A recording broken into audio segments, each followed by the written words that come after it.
Hello all. कैसे हो सब लोग? Safe and sound? चलिए शुरू करते हैं आज का एक और नया lecture, exciting lecture, cheerful lecture. ठीक है। पिछले वीक हम नहीं मिल पाए थे, थोड़ा फैमिली में इमरजेंसी था, मेडिकल, इसलिए नहीं मिल पाए थे। लास्ट मंडे से थोड़ा दिक्कत हो गया था। ठीक है।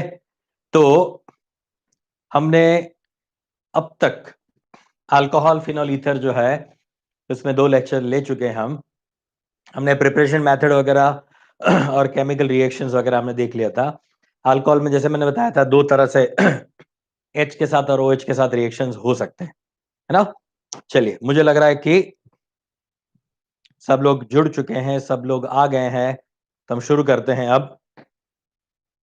ओके, चलिए। तो अल्कोहल फिनोल ईथर में आज जो हम शुरू करेंगे वो अल्कोहल, ऑलमोस्ट हमने पार्ट खत्म कर लिया अल्कोहल वाला। उसमें एक ही चीज बचती है, to distinguish primary secondary tertiary alcohol. There are several methods to distinguish primary, secondary and tertiary alcohol. One of them is Lucas test. एक जो था वो Lucas test था, जिसमें अगर प्राइमरी अल्कोहल है तो विद इन 30 मिनट्स, थोड़े टाइम बाद जो है वो रिएक्शन प्रोसीड होती है। सेकेंडरी अगर होता है तो विद इन 5 मिनट्स जो है आपका सोल्यूशन मिल्की बन जाता है या फिर ऑयली ड्रॉप्स आपको मिलते हैं। और अगर टर्शियरी अल्कोहल है, टर्शियरी अल्कोहल इमीडिएटली आपको ऑयली ड्रॉप्स मिल जाते हैं या सोल्यूशन आपका एजिटेटेड हो जाता है या फिर मिल्की हो जाता है। ठीक है ना। तो ये टर्शियरी सेकेंडरी प्राइमरी अल्कोहल को डिस्टिंग्विश करने का एक तरीका था। एक तरीका ये भी था कि अगर हम कॉपर के साथ करीब करीब 300 डिग्री सेल्सियस पे उसको गर्म करते हैं या फिर जिंक ऑक्साइड के साथ उसको गर्म करते हैं, तो प्राइमरी अल्कोहल जो है वो बनाता है अल्डिहाइड, सेकेंडरी अल्कोहल बनाता है कीटोन, और टर्शियरी अल्कोहल जो है वो जिंक ऑक्साइड या कॉपर के साथ हाई टेम्परेचर पे बनाता है अल्कीन। ठीक है। तो प्राइमरी सेकेंडरी टर्शियरी अल्कोहल को सेपरेट करने का या फिर डिस्टिंग्विश करने का ये 2 तरीका हमने ऑलरेडी, 2-3 तरीका हमने ऑलरेडी देख लिया है। एक ऑक्सीडेशन से, एक सीयू वाला जो था वो ल्यूकस टेस्ट जो था वो है। एक और टेस्ट है जिससे प्राइमरी सेकेंडरी टर्शियरी अल्कोहल को डिस्टिंग्विश किया जा सकता है, और वो है विक्टर मेयर टेस्ट। और वो है विक्टर मेयर टेस्ट। तो वो वाला टेस्ट मैं भी आपको बताने जा रहा हूं, विक्टर मेयर, जिससे हम उसको सेपरेट कर सकते हैं। खैर, बहुत ज्यादा बार तो कुछ नहीं पूछा गया ये कॉम्पिटिटिव एग्जाम्स में, मगर 1-2 बार जेई मेंस वगैरह में पूछा जा चुका है ना। नीट में और जेई में, यानी जब वो एपीएमटी हुआ करता था तब की बात है। ठीक है। चलिए, तो हम शुरू करते हैं यहाँ पे विक्टर मेयर टेस्ट से। विक्टर मेयर टाइटल दे देते हैं हम,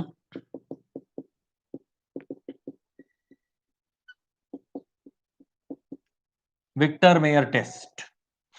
ये जो टेस्ट है ये मेनली 4 स्टेप्स में होता है। 4 स्टेप करने के बाद आपको पता चलता है कि आपका ये अल्कोहल जो है वो क्या है, प्राइमरी है, सेकेंडरी या टर्शियरी, कौन सा अल्कोहल है वो हमें पता चलता है। ठीक है। चलिए, तो पहले मैं एक काम करता हूं, यहां पे पैरेलली तीनों के लिए बताते जा रहा हूं मैं, और चारों स्टेप्स जो है वो डिस्कस करते जा रहे हैं। एग्जाम्पल के तौर पे ले रहा हूं मैं एक कोई प्राइमरी अल्कोहल, ब्यूटेन 1ऑल। ठीक है। एक सेकेंडरी अल्कोहल लेते हैं, ब्यूटेन 2ऑल। और टर्शियरी अल्कोहल लेते हैं हम 2-मिथाइल प्रोपेन 2ऑल। ठीक है। और सारे स्टेप्स जो है वो हम यहां पे चेक करते जाते हैं क्या क्या होता है। चलो, अगर इस प्राइमरी अल्कोहल का मैंने फास्फोरस और आयोडीन के साथ रिएक्शन किया, P4 एंड I2, अदरवाइज यहां पे कई बार ऐसे भी लिखते हैं रेड फास्फोरस I2 या फास्फोरस I2, राइट। तो जब I2 के साथ रिएक्शन करोगे तो ये ऐसा हो जाएगा, CH3 CH2 CH2 CH2 and I। मैंने एक ही कंपाउंड के प्राइमरी सेकेंडरी और टर्शियरी यानी सेम मॉलिक्यूलर फॉर्मूला वाले आइसोमर्स लिए हैं अल्कोहल के। तो यहां पे क्या हुआ, इस कार्बन के साथ आयोडीन जुड़ गया, जहां पे OH था वो रिप्लेस हो गया। ठीक है। यहां पे भी मैं आयोडीन के साथ रिएक्शन कर रहा हूं in presence of phosphorus. Actually red phosphorus होता है वो क्या होता है, वो लीनियर होता है, पॉलीमरिक होता है, इसलिए वो एज अ कैटलिस्ट काम कर सकता है। ठीक है, तो यहां पे क्या हो जाएगा, CH3 CH CH2 CH3 और यहां पे I, ये 2 आयोडो हो गया। Similarly P4 and I2 again CH3 CH3 and CH3I। ठीक है, सेम, तीनों में सेम जैसे रिएक्शन हुआ, कोई फर्क नहीं है। सेकंड रिएक्शन कर रहा हूं मैं AgNO2 के साथ, सेकंड स्टेप है AgNO2 सिल्वर नाइट्राइट, ये सिल्वर नाइट्राइट है, सिल्वर नाइट्रेट नहीं है, AgNO3 नहीं है, ये AgNO2 है ना, AgNO2 है। तो AgNO2 क्या करता है, AgNO2 जो है वो आयोडीन को रिप्लेस कर देगा, AgNO2 आयोडीन को रिप्लेस करेगा और बनाएगा AgI, सिल्वर आयोडाइड बन जाएगा, नाइट्रो यहां पे जुड़ जाएगा, CH3 CH2 CH2 CH2NO2 CH3 CH2 CH3, यहां पे भी NO2 एंड अगेन, इसको मैं ऊपर लिखता हूं यार, ये थोड़ा समझ में आएगा इजीली। चलो ऊपर NO2 लिख दिया मैंने, इसमें भी जहां पे आयोडीन है वहीं मैं NO2 लिख रहा हूं। ठीक है, गॉट इट। ये दोनों स्टेप समझ में आ गए। नेक्स्ट स्टेप, अब यहां पे मैं रिएक्ट करने जा रहा हूं इसका HNO2 के साथ, ये है नाइट्रस एसिड, नाइट्रिक एसिड नहीं है, HNO3 नहीं है, HNO2 है। अगेन यहां पे AgNO3 नहीं लिया, AgNO2 लिया, यहां पे भी HNO3 नहीं लिया, HNO2 लिया, दोनों जगह पे मैंने NO2 लिया है। अब HNO2 के बारे में शायद आपको पता होगा, ये HONO होता है, होनो है ये, होनो, होनो, HONO, राइट, HONO। अब आपको मैं यहां पे ये AgNO2 लेने के पीछे का रीजन बताता हूं, क्यों लिया है यहां पे।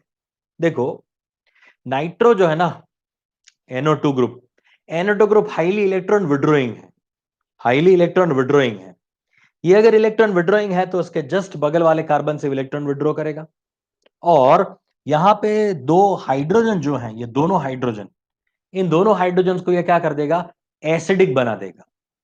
लिसन केयरफुली, लिसन केयरफुली, इसको एसिडिक बना देगा। एसिडिक बनाएगा बोले तो इसको H प्लस में इजीली कन्वर्ट कर सकते हैं। अब हम ये इजीली H प्लस बन जाएगा, जैसे एक H प्लस जाएगा यहां पे नेगेटिव चार्ज आएगा कार्बन पे, सुनना बराबर से, एक H गया यहां पे नेगेटिव चार्ज आया, नाइट्रो ग्रुप इलेक्ट्रॉन विड्रॉइंग है, तो वो क्या कर लेगा, इस नेगेटिव चार्ज को ज्यादा स्टेबलाइज करेगा।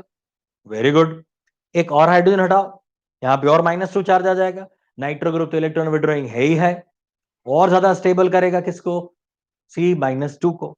सो अल्टीमेटली क्या हुआ, दो हाइड्रोजन निकले H प्लस के फॉर्म में, और यहां पे इस HNO नाइट्रस एसिड के पास एक ऑक्सीजन है, O2, सॉरी O है, तो यहां पे क्या हो गया H2 और ये हो गया O, तो वाटर मॉलिक्यूल निकल जाएगा और आपको क्या मिलेगा, ऐसा कंपाउंड मिल जाएगा, देखना CH3 CH2 CH2।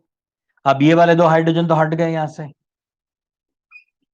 ये नाइट्रोजन भाई साहब तो यहीं रहेंगे, यानी नाइट्रो भाई तो यहीं रहेंगे, नाइट्रो को कुछ नहीं करना है। डबल बॉन्ड N, ये O हटा दिया बेटा, ये O हटा दिया, यहां से H2 हटा दिया, सो H2 माइनस हो गया। Now remaining part is NOH, plus water molecule लिख सकते हो, चलो प्लस वाटर मॉलिक्यूल। अब ये जो आपने नाइट्रो जो यहां पे यानी नाइट्रस एसिड जो लिया था, इसका O और इसका H2 हो गया, रिमेनिंग पार्ट को हमने जोड़ दिया, C डबल बॉन्ड NOH, इसको बोला जाता है नाइट्रोलिक एसिड।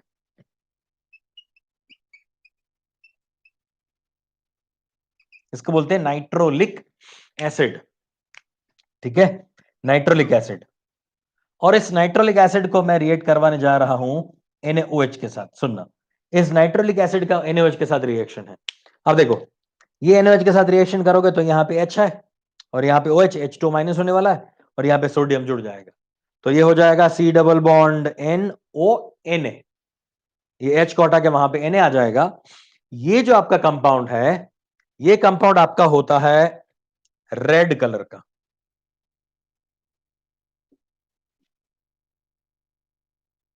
यानी फोर्थ स्टेप में फाइनली आपको रेड कलर मिल जाता है, सोल्यूशन का कलर हो जाता है रेड। कब? जब मैंने NaOH ऐड किया तो इस नाइट्रोलिक एसिड का, नाइट्रोलिक एसिड है और NaOH बेस है, तो बेस और एसिड रिएक्ट करके क्या बनाएंगे? सोल्ट। तो इस सोल्ट का कलर होता है रेड। यहां पे आपको रेड कलर का सोल्ट मिलता है। तो अगर प्राइमरी अल्कोहल है, ये अगर आपका प्राइमरी अल्कोहल है, तो प्राइमरी अल्कोहल हमेशा क्या बनाएगा? रेड कलर के सोल्ट देगा, यानी रेड कलर का सोल्ट बनाएगा लास्ट में। 4 स्टेप्स हैं। Number 1 phosphorus I2, number 2 AgNO2, AgNO2, right. Number 3 HNO2, दोनों जगह पे NO2 है ना। और लास्ट में जाके NaOH के साथ, क्योंकि नाइट्रोलिक एसिड बना, NaOH के साथ रिएक्शन करोगे तो क्या बन जाएगा? रेड कलर का सोल्यूशन आपका बन जाएगा। आई बात समझ में? चलो आगे बढ़ते हैं, यहां पे आते हैं। यहां पे भी मैंने क्या NO2 इंट्रोड्यूस किया है। अब NO2 इंट्रोड्यूस करने के पीछे रीजन क्या है? इस वाले H का जो हाइड्रोजन है, इस वाले कार्बन का जो हाइड्रोजन है, इस H को मुझे क्या करना है? एसिडिक बनाना है। Why I want to make him acidic? Because I want to remove that hydrogen. मुझे ये हाइड्रोजन रिमूव करना था, इसलिए मैंने नाइट्रो को इंट्रोड्यूस किया। मुझे ये वाला हाइड्रोजन रिमूव करना है, इसलिए मैं नाइट्रो को इंट्रोड्यूस कर रहा हूं। अब क्या करो? इसका करो रिएक्शन नाइट्रिक एसिड के साथ, HNO2 नाइट्रस एसिड के साथ रिएक्शन कराओ। नाइट्रस एसिड क्या करेगा? नाइट्रस एसिड तो है HONO, होनो होता है ये तो। अब ये वाला ऑक्सीजन अगर निकालोगे तो यहां पे 2 हाइड्रोजन चाहिए। ये वाला अगर मुझे ऑक्सीजन निकालना है तो मुझे यहां पे 2 हाइड्रोजन चाहिए, मगर हमारे पास 2 हाइड्रोजन है ही नहीं, एक ही हाइड्रोजन है। तो क्या होगा? तो इस नाइट्रस एसिड का OH इस वाले H+ को उठा लेगा। हमें तो पानी निकालने से मतलब था, कैसे भी करके हमें तो पानी निकालना था। कैसे निकालोगे? ये OH को उठाओ, ये H को उठाओ, है ना। तो पानी निकल गया, तो -H2 हो गया। So now this is CH3 C NO2, ये क्या हो जाएगा? N double bond O CH2 CH3। ये कंपाउंड है नाइट्रोसो, ये नाइट्रोसो कंपाउंड है। N डबल बॉन्ड O को बोलते हैं नाइट्रोसो।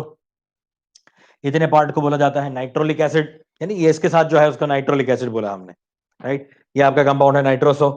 अच्छा, इसमें अगर आप डालते हो NaOH तो क्या होता है? जैसे आप इसमें NaOH ऐड करोगे तो ब्लू कलर मिलेगा, ठीक है। यहां पे आपको लास्ट मिलता है ब्लू कलर, सोल्यूशन हो जाता है ब्लू कलर का ना। और आपको कलर लाइट ही दिखता है। अभी जो आपको यहाँ पे पेन का जो लाइट कलर दिख रहा है ना ब्लू, ऐसा लाइट ही ब्लू कलर होता है इसका, ठीक है। नाउ नेक्स्ट, इसके साथ आप रिएक्शन करने जा रहे हो HNO2 का। HNO2 कौन है?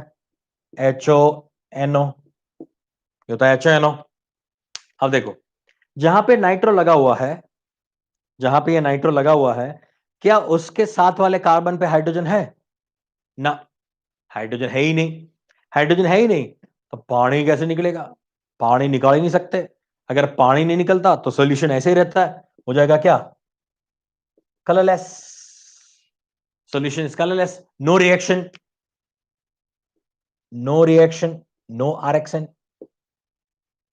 रिएक्शन होता ही नहीं है ना। तो यहां पे सॉल्यूशन आपका क्या रहेगा? कलरलेस सॉल्यूशन रहेगा। तो अगर आपका सॉल्यूशन जो है वो कलरलेस रहता है तो वो टर्शरी अल्कोहल होगा। अगर ब्लू होता है तो सेकेंडरी अल्कोहल होगा, और अगर वो रेड हो जाता है तो वो हो जाएगा आपका प्राइमरी अल्कोहल। तो primary, secondary and tertiary alcohol के लिए हम याद रखेंगे RBC। RBC, आर मतलब primary alcohol, red colour, blue colour तो सेकेंडरी, और सी कल मतलब कलरलेस। आरबीसी याद रख लो, red blood cell, right. RBC जो है वो क्या है आपका? विक्टर मेयर टेस्ट के लिए रिजल्ट है, रेड, ब्लू और colourless. Is it fine? Clear हुआ? 4 steps, phosphorus iodine, AgNO2, HNO2, last में NaOH। Got it? चलो फटाफट जल्दी से इस चीज को चेक करो, देखो और समझ लो। 30 सेकंड दे रहा हूं मैं।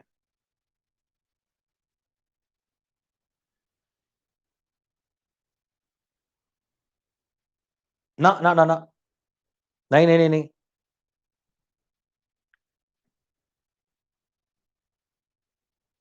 इन chapter amines we have done this reaction. No बेटा, ये आपने नहीं किया, वो अलग है, वो हिंसबर्ग है बेटा, वो हिंसबर्ग रिएक्शन है ना, जो अमाइंस में आप करते हो ना, हिंसबर्ग है वो, ये विक्टर मेयर है, ये अल्कोहल के लिए होता है बेटा।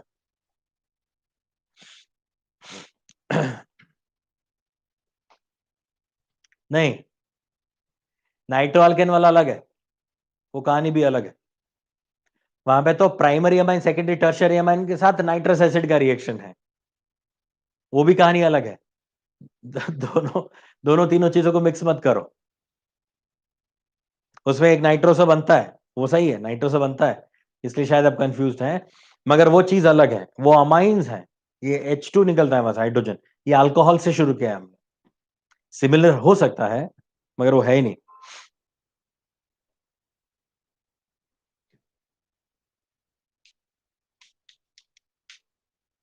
ठीक है, डन, आगे बढ़े।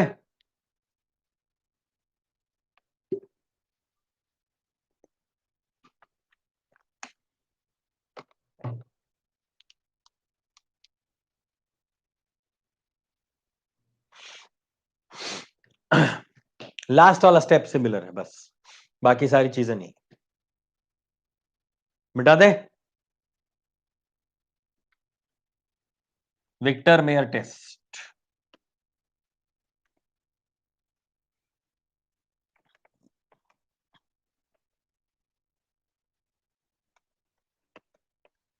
अल्डिहाइड और कीटोन वाला, यानी इस चैप्टर के बाद वाला चैप्टर जब खत्म होगा, अल्डिहाइड कीटोन कार्बोक्सिलिक एसिड, उसके बाद हम आपको एक पूरा लिस्ट बता देंगे, यानी हम आपको alcohols, halides, aldehyde, ketone, amines, इनको कैसे डिस्टिंग्विश करना है ना, उसके डिस्टिंग्विश के अलग अलग टेस्ट्स हैं, वो सारे टेस्ट का एक लिस्ट बना के दे देंगे, जिसमें ईथर भी आ जाता है, फिनॉल भी आ जाता है, तो सारा एक लिस्ट बना के दे देंगे।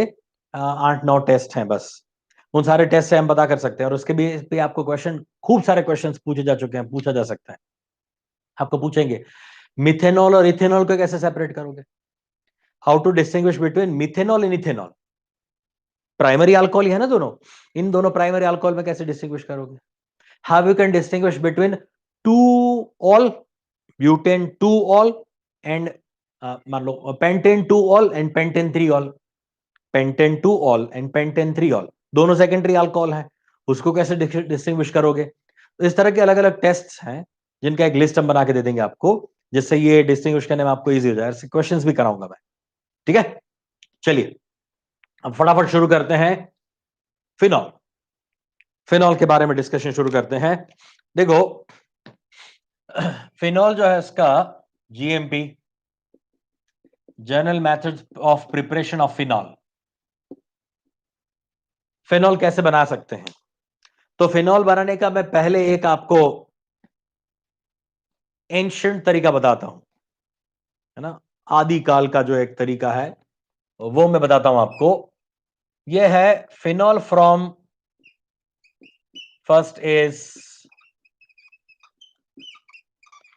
Phenol from benzene sulphonic acid,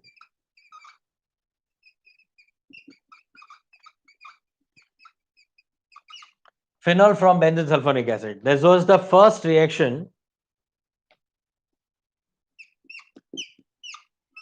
to produce phenol.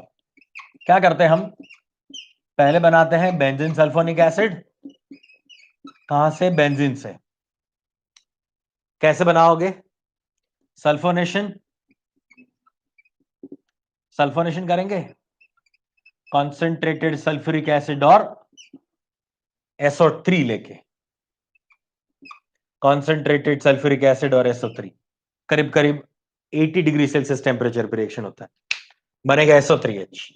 इस SO3H का क्या करोगे, फ्यूजन, किससे, सॉलिड NaOH से, तो बनाएगा फिनॉल, ठीक है ना, तो बनता है फिनॉल। ठीक है। तो इस मेथड में ये सबसे पुराना मेथड है जिससे हमने क्या किया, इस SO3H को फ्यूज किया, उसको फ्यूज किया, NaOH के साथ रिएक्शन कराया। तो एक्चुअली यहां पे पहले सोडियम सोल्ट बनता है, सोडियम सोल्ट बनेगा और बाद में OH से इसको रिप्लेस कर सकते हो, यानी हाइड्रोलाइज करोगे तो ये रिप्लेस होकर फिनॉल बनाएगा। सो बेंजीन सल्फोनिक एसिड से बनाया मैंने फिनॉल। ये एक तरीका है फिनॉल बनाने का, ये लेबोरेटरी मेथड है, लैब में आप बना सकते हो। अच्छा, एक और तरीका है phenol from benzene directly. Directly अगर आपको फिनॉल बेंजीन से डायरेक्टली फिनॉल चाहिए तो भी बना सकते हो।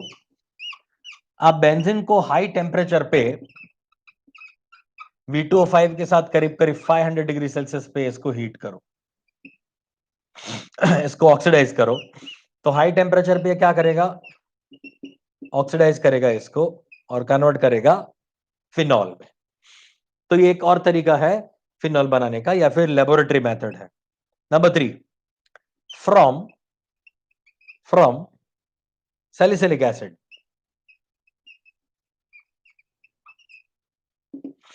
सैलिसिलिक एसिड से बनाने का एक तरीका है। सैलिसिलिक एसिड बोले तो ऐसा होता है, यहाँ पे OH और COOH, जानते हो ना सैलिसिलिक एसिड को, 2 हाइड्रोक्सी बेंजोइक एसिड है ये। तो सैलिसिलिक एसिड को अगर आप गर्म करते हो, कौन से टेम्परेचर पे, कोई भी 100 डिग्री से कोई भी ऊपर वाले टेम्परेचर पे हीट करो, किसके प्रेजेंस में, soda lime, sodium hydroxide, calcium oxide, ठीक है। सोडा लाइम के साथ गर्म करोगे तो ये करेगा डीकार्बोक्सिलेशन, डीकार्बोक्सिलेशन होके बनेगा यहां पे फिनॉल। तो ये भी क्या है, एक लेबोरेटरी मेथड है। ये तीनों मैंने आपको लेबोरेटरी मेथड बताई है। ये लेबोरेटरी मेथड का मतलब होता है कि इसमें बनने वाला जो फिनॉल है उसका प्यूरिटी तो शायद ज्यादा हो सकता है, मगर इसका जो प्रोडक्ट है, अमाउंट है, वो ज्यादा नहीं होता। मतलब यहाँ पे ये फिनॉल जो बन रहा है वो करीब 30% बन सकता है, 20% बन सकता है, 15% बनेगा। कोई सर्टेनिटी नहीं है, कोई फिक्स अमाउंट में नहीं बनता हमेशा, यानी 80-85% ऐसा नहीं बन जाता प्रोडक्ट, राइट। बहुत कम अमाउंट बनता है। तो ये सारे जो है वो क्या है, लैब मेथड्स हैं, लेबोरेटरी मेथड्स हैं। अब मैं आपको बताने जा रहा हूं इंडस्ट्रियल मेथड्स। इंडस्ट्रियल मेथड, अब इंडस्ट्री में कई सारी चीजें ध्यान में रखी जाती है। एक तो आपका प्रोडक्ट जो है वो प्योर भी होना चाहिए, दूसरी बात वो अमाउंट भी ज्यादा बनना चाहिए, क्योंकि आपने जितना रॉ मटेरियल लिया है उस रॉ मटेरियल में से मैक्सिमम अमाउंट में आपको प्रोडक्ट मिलना चाहिए, तभी तो फायदा होगा कंपनी को, है ना, इंडस्ट्री को। और सबसे इंपॉर्टेंट चीज, तीसरी बात यह है कि उस रिएक्शन के दौरान, फिनॉल के प्रिपरेशन के दौरान कोई बाय प्रोडक्ट नहीं बनना चाहिए, और अगर वो बाय प्रोडक्ट बनता भी है तो वो काम का होना चाहिए, यूजलेस नहीं होना चाहिए।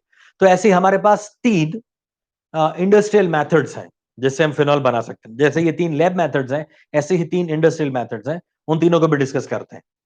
ठीक है, चलो फटाफट ये देख लो, 30 सेकंड दे रहा हूं मैं, और अब इंडस्ट्रियल मेथड्स चेक करते हैं।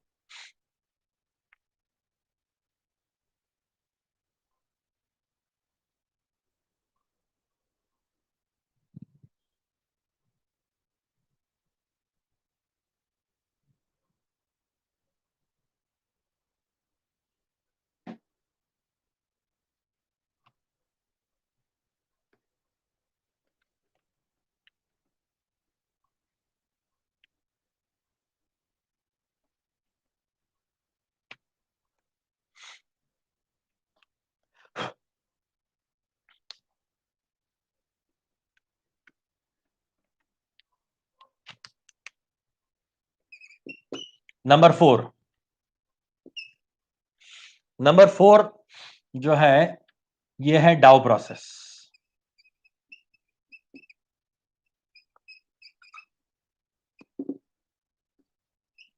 डाउस प्रोसेस, डाउ प्रोसेस जो है वो फिनॉल बनाने का सबसे सस्ता तरीका है, चीपेस्ट, सबसे सस्ता तरीका है, मगर इतना यूजफुल नहीं है अभी। 6 to 8% NaOH यूज किया जाता है, 360 degree Celsius temperature, 300 atmospheric pressure, ये सारी चीजें तो है ही हैं, ये तो करते ही हैं हम। इससे माइनस यहां पे हो जाएगा NaCl और आपको मिल जाएगा ये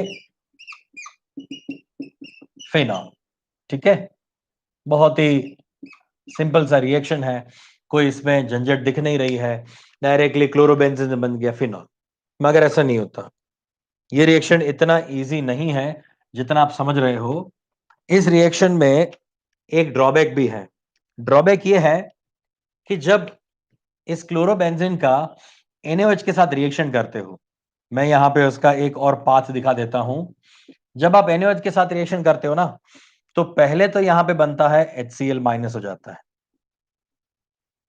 और यहां पे बनना शुरू हो जाता है ONA। यह है आपका सोडियम फिनॉक्साइड। ठीक है, ये आपका यहां पे बन रहा है सोडियम फिनॉक्साइड। अब ये सोडियम फिनॉक्साइड जो है वो जो सॉल्यूशन में बचा हुआ क्लोरोबेंजीन होगा, वो तो बचा हुआ हो गई, क्योंकि ऐसा तो होता नहीं है कि कंप्लीटली इसमें कन्वर्ट हो जाए। थोड़ा सा ये बना तो ये क्लोरोबेंजीन इसके साथ रिएक्ट कर देगा और बना देगा यहां पे डाइफिनाइल ईथर। यहां पे बनता है डाइफिनाइल ईथर प्लस NaCl। ये Na ये Cl माइनस हो गया और बन गया डाइफिनाइल ईथर, है ना। ये कुछ कुछ विलियमसन सिंथेसिस जैसा है। ये विलियमसन सिंथेसिस में जैसे ईथर बनता था ना, वही हो गया ये। तो ये बन रहा है मेरे पास डाइफिनाइल ईथर। अब डाइफिनाइल ईथर बनने से हमें कोई दिक्कत नहीं थी, मगर दिक्कत तब हुई जब पता चला कि डाइफिनाइल ईथर तो कार्सिनोजेनिक है, कैंसर प्रोड्यूसिंग। मतलब जिस इंडस्ट्री में डाउ प्रोसेस से फिनॉल बनाया जाता था, वहां के जितने भी वर्कर्स थे, उनको इस डाइफिनाइल ईथर की वेपर्स की वजह से कैंसर होना शुरू हो गया। तो लोगों ने चेक किया कि हुआ कैसे ये कैंसर, तो पता पड़ा कि ये जो बाय प्रोडक्ट है वो कार्सिनोजेनिक है, वो कैंसर प्रोड्यूसिंग, इसलिए दिक्कत हो रही है, इसलिए सबको कैंसर हो रहा है। तो एक तो प्रॉब्लम ये हुआ कि वहां के वर्कर्स लोग जो है उनको कैंसर हो रहा था। दूसरा प्रॉब्लम ये हुआ कि ये बाय प्रोडक्ट बनने की वजह से आपका जो मेन प्रोडक्ट है वो कम बनता है। तो इन लोगों ने उसका रास्ता तो ढूंढ लिया, उसका रास्ता तो ऑलरेडी ले शेटेलियर ने काफी सालों पहले बता दिया था। ले शेटेल ने बताया था कि जो चीज ऑलरेडी सोल्यूशन में अवेलेबल होगी वो कभी भी बनेगी नहीं। मतलब कि इस क्लोरोबेंजीन को जब NaOH के साथ रिएक्ट करवाते हो ना, तब उससे पहले ही उस वेसल में जिसमें क्लोरोबेंजीन और NaOH आप मिक्स करने वाले हो, उसी वेसल में पहले से ही डाइफिनाइल ईथर डाल के रख दिया जाता है, डाइफिनाइल ईथर बना के रख दिया जाता है। तो डाइफिनाइल ईथर पहले से ही डाल के रखोगे तो ये वाला प्रोसेस जो है वो क्या हो जाएगा, बंद हो जाएगा। यहां से ये रास्ता बंद हो जाएगा, ये रिवर्सिबल है, यहां से ये भी वापस आ सकता है। तो ये रिवर्सिबल रिएक्शन जो है वो स्टॉप हो जाएगी और ये वाला रास्ता जो है वो खुल जाएगा। यहां से ये जो बनता है वो खुल जाएगा, इसका कार्बन डाइऑक्साइड और H2O के साथ रिएक्शन होता है, तो इसको एसिडिफाई करोगे तो क्या बन जाएगा, ये फिनॉल बन जाएगा। मतलब इस वाले रास्ते को स्टॉप करने के लिए आपको पहले से अंदर डाइफिनाइल ईथर डाल के रखना पड़ेगा। तो लॉ ऑफ एक्टिव मास, या फिर हम बोल सकते हैं कि ले शेटल प्रिंसिपल के हिसाब से ये चीज जो है वो वापस नहीं बनेगी। इसका तो सॉल्यूशन मिल गया कि फिनॉल बन रहा है, मगर जो डाइफिनाइल ईथर अंदर डाल के रखा था वो भी वेपराइज होके एटमॉस्फेयर में जा सकता था, इस वजह से भी कैंसर हो रहा था लोगों को। तो ये मेथड जो है वो बंद कर दिया गया, ये मेथड जो है अब यूज नहीं हो रहा है, काफी टाइम से ये मेथड जो है वो बंद कर दिया गया है। और इसकी जगह पे एक नया मेथड बनाया गया जिसका नाम है cumin process. Cumin process, cumin एक साइंटिस्ट था, उसने ये प्रोसेस डेवलप किया, इसलिए इसको बोलते हैं क्यूमिन प्रोसेस। क्यूमिन प्रोसेस जो इसकी शुरुआत होती है बेंजीन से, और बेंजीन का रिएक्शन होता है प्रोपीन के साथ।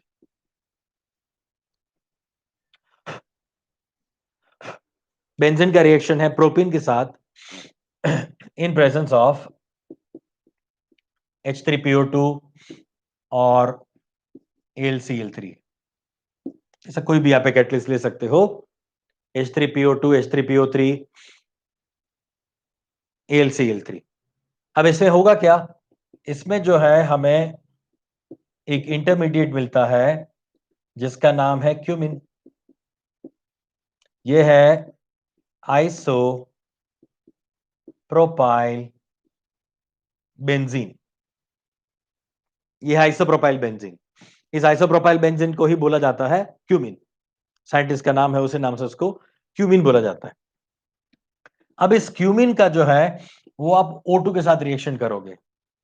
एयर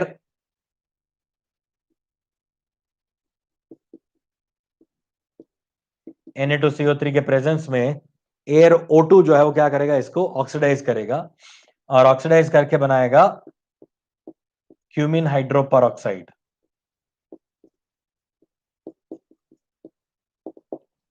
इसका नाम है क्यूमिन हाइड्रोपेरोक्साइड। देखो ये वाला पार्ट तो क्यूमिन है, CH3C CH3 और बेंजीन रिंग तो क्यूमिन ही है, मगर इसमें जो H है उसके और कार्बन के बीच में 2 ऑक्सीजन आ गए। O2 लिया ना हमने, तो O2 क्या हो गया, यहां पे आ गया, तो इसका नाम है क्यूमिन हाइड्रोपेरोक्साइड, जो कि बहुत ही अनस्टेबल होता है। क्यूमिन हाइड्रोपेरोक्साइड जो है वो अनस्टेबल है और इमीडिएटली वो कन्वर्ट हो सकता है। इसका रिएक्शन हम करेंगे H2SO4 के साथ, तो किस में कन्वर्ट हो जाएगा, वो कन्वर्ट हो जाएगा फिनॉल में। यहां पे ले रहा हूं मैं, यहां पे बन रहा है फिनॉल प्लस यहां पे बनेगा CH3CO CH3। ठीक है, तो ये बन गया हमारा फिनॉल जो मेन प्रोडक्ट है, और ये बन गया एसीटोन जो कि बाई प्रोडक्ट है। ठीक है ना, एक तो क्या हुआ, एक तो यहां पे कोई कार्सिनोजेनिक चीज बन नहीं रही है। हाँ बेंजीन है कार्सिनोजेनिक, मगर वो इतने डाइफिनाइल ईथर जितना कार्सिनोजेनिक नहीं है। कार्सिनोजेनिक है मगर वो तो केमिकल रिएक्शन में पार्टिसिपेट कर रहा है, वो तो रिएक्शन करके क्या बना देगा, क्यूमिन बना लेगा। क्यूमिन से हमने क्या बना लिया, फिनॉल बना लिया। अब जब फिनॉल बनाया तो साथ साथ में आपको एसीटोन बाय प्रोडक्ट मिली। अब बाय प्रोडक्ट एसीटोन भी बहुत काम की चीज है, वो एक बहुत ही अच्छा सॉल्वेंट है, वो बहुत ही अच्छा क्लींजिंग एजेंट है। कोई भी ऑर्गेनिक चीजें अगर है तो उसको डिसॉल्व करने के लिए काम में आता है।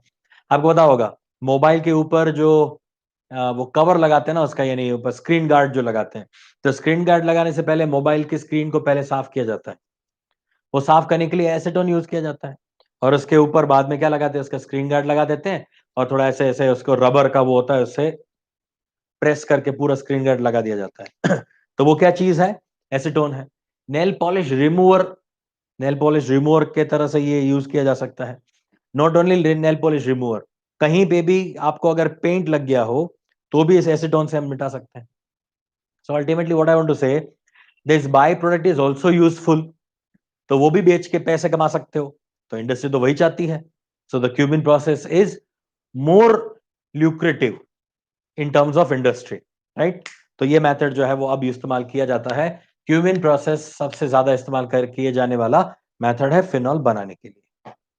ठीक है, जल्दी फटाफट, ये पूरा 1 मिनट दे रहा हूं, चेक कर लो।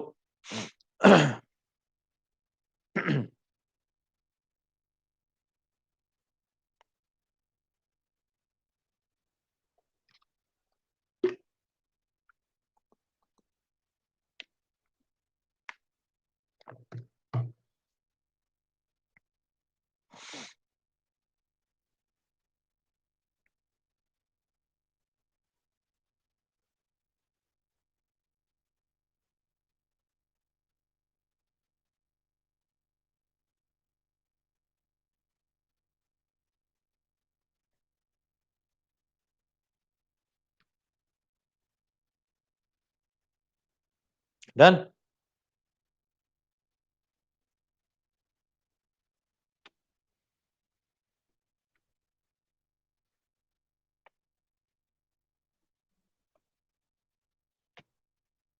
Number 6, third industrial method, Raschig process.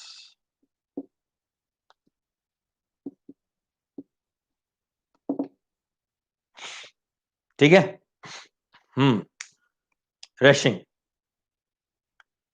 रेशिंग process में बेंजीन से शुरू होता है, ये HCl और O2 के साथ रिएक्शन करेंगे हम। यहां पे कैटलिस्ट होता है Cu2Cl2 या CuCl2, FeCl3 करीब करीब 300 डिग्री सेल्सियस टेम्परेचर होता है। हाई टेम्परेचर पे रिएक्शन करवाते हैं और यहां पे बनता है क्लोरोबेंजीन। यहां पे क्लोरोबेंजीन बनता है और H2O जो है वो माइनस हो जाता है। ठीक है, अगर इसको बैलेंस करना चाहते हो तो ऐसे कर सकते हो। हाफ O2, हाफ O2 मतलब एक ऑक्सीजन, इस HCl से एक H आएगा और बेंजीन ड्रिंक से एक H आएगा जहां पे क्लोरीन लगा है, 2 H हो गए, एक O हो गया, H2 हो गया, और ये Cl जो है वो तो बेंजीन ड्रिंक पे जुड़ गया, तो ये क्या हो गया, क्लोरोबेंजीन का फॉर्मेशन हो गया। अब क्लोरोबेंजीन जो है उसको हम बहुत हाई टेम्परेचर पे पानी के साथ रिएक्शन करवाते हैं। ये वाटर वेपर्स हैं 425, ये करीब करीब 300 डिग्री पे था, ये 425 डिग्री के आसपास जो है इसको हीट किया जाता है। एग्जैक्ट वैल्यूज आप याद रखोगे तो अच्छा है, 300 एंड 425, मगर कई बुक्स में ये थोड़ा डिफरेंट दिया जा सकता है, प्लस माइनस हो सकता है, तो ये 300 और 450 के आसपास है। और यहां पे बन गया फिनॉल प्लस HCl। अब इसमें देखो HCl प्लस, यस HCl हो गया, ये आपका यहां पे क्या था, H plus and OH minus था, H प्लस Cl के साथ HCl बन गया, OH यहां पे जुड़ गया। तो आपको इस प्रोसेस के दौरान जो बाई प्रोडक्ट मिल रही है वो HCl है, जो कि वापस यूज कर सकते हो। मतलब हुआ क्या, सिर्फ हवा से हुआ ना, सिर्फ ऑक्सीजन से रिएक्शन हुआ, अल्टीमेटली हाइड्रोक्लोरिक एसिड आपको वापस मिल गया, जो लिया था वो तो वापस मिल गया। मतलब आपने कुछ नहीं किया, बेंजीन का रिएक्शन किया हवा के साथ, हाई टेम्परेचर पे आपने उसको रिएक्ट करवाया, ये इंडस्ट्रियल मेथड है। दो फायदे हुए, क्लोरोबेंजीन चाहिए वो भी मिल सकता है, फर्स्ट स्टेप से क्लोरोबेंजीन को हटा लो तो क्लोरोबेंजीन यूज कर सकते हो, और अगर पानी में उसको बाष्प यानी वेपर्स के साथ, वाटर वेपर के साथ उसको बॉईल करोगे क्लोरोबेंजीन के, तो बन जाएगा फिनॉल, तो फिनॉल भी बना सकते हो। तो यहां पे तो सिर्फ हवा से हुआ रिएक्शन, एयर, बाई प्रोडक्ट जो है वो इसी तरह से नहीं है, क्यूमिन की तरह कोई अच्छी ऐसी बाई प्रोडक्ट नहीं मिल रही है, मगर ऐसी बाई प्रोडक्ट मिल रही है जो वापस यूज कर सकते हो। सो रैशिंग प्रोसेस इज डैशिंग प्रोसेस, याद रख सकते हो, डैशिंग प्रोसेस है, सिर्फ ऑक्सीजन से आप ऑक्सीडेशन कर सकते हो और फिनॉल बना सकते हो। ठीक है, तो ये तीन इंडस्ट्रियल मेथड्स हैं, डाउ प्रोसेस, डाउ के बाद क्यूमिन और क्यूमिन के बाद रैशिंग, ये तीनों मेथड्स काम की है, अच्छी मेथड्स है। रैशिंग के बारे में डायरेक्ट क्वेश्चंस पूछे जा सकते हैं कि कैटलिस्ट क्या है वगैरह वगैरह, और अल्टीमेटली एक क्वेश्चन ऐसा पूछा जा सकता है कि रैशिंग प्रोसेस जो है वो किस मेथड से फिनॉल बना रहा है, तब बोल सकते हो ऑक्सीडेशन, ये सिर्फ ऑक्सीजन के साथ रिएक्शन हो रही है, तब बोल सकते हो कि सिर्फ ये ऑक्सीडेशन से क्या करता है, फिनॉल बना सकता है, नथिंग एल्स। Got it?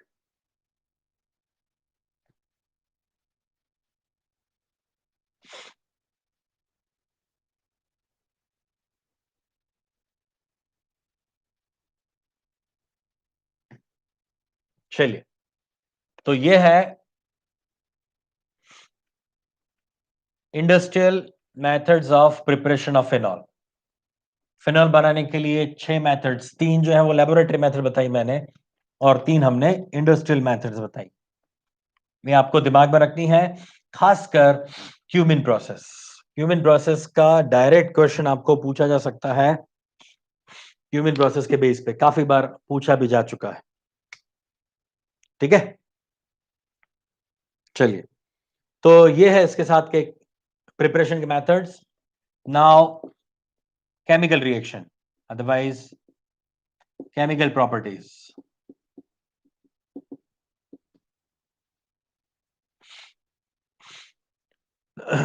अब केमिकल प्रॉपर्टी में अलग अलग रिएक्शंस तो है ही हैं, तो जैसे आप जानते हो कि फिनॉल जो है वो फिनॉल में भी दो तरह से रिएक्शन हो सकते हैं। तो पहले मैं आपको एक रिएक्शन बताने जा रहा हूं जो कि फिनॉल के OH ग्रुप के साथ है। जैसे मैंने बताया था आपको कि टोलुइन के टाइम पे बताया था कि ऊपर वाला ग्रुप जो है वो भी रिएक्शन में पार्टिसिपेट कर सकता है और नीचे वाला बेंजीन रिंग जो है वो भी रिएक्शन में पार्टिसिपेट कर सकता है ना। तो अब पहले मैं यहाँ पे रिएक्शन बता रहा हूं, वो OH के साथ वाले रिएक्शंस हैं, पहले वो चेक करते हैं।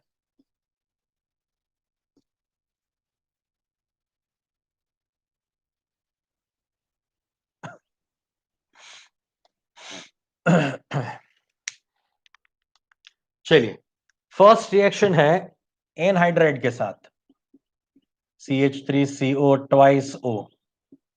ये है एसिटिक एनहाइड्राइड, ये कंपाउंड है एसिटिक एनहाइड्राइड। और सेकंड आप ले सकते हो CH3CO twice, sorry CH3COCl, acid chloride. Acetic anhydride या फिर एसिड क्लोराइड के साथ जब रिएक्ट करोगे तो होगा क्या, यहां देख सकते हैं आप, देखो ये Cl और इसका H यानी -HCl, यहाँ पे HCl माइनस हो सकता है, और ऊपर जो है वो एनहाइड्रेट के साथ रिएक्ट करोगे तो एसिटिक एसिड माइनस होगा और बनेगा OCOCH3। COCH3 इस O के साथ जोड़ दो तो OCOCH3 हो जाएगा, ठीक है। प्लस अगर एसिटिक एनहाइड्रेट लिया था तो CH3COOH आपको मिलेगा, और अगर आपने एसिटिक यानी एसिटाइल क्लोराइड लिया था तो आपको मिलेगा यहां पे HCl, acetic acid and HCl, ठीक है। तो याद रखो मैंने बोला था जब जब एसिटिक एनहाइड्रेट तब तब एसिटिक एसिड, और जब जब एसिटाइल क्लोराइड तब तब HCl, हमेशा HCl आना चाहिए। HCl को उड़ा के बाकी जो बचता है उसको जोड़ दो, ठीक है। इसका नाम बताओ, इसका नाम बताओ।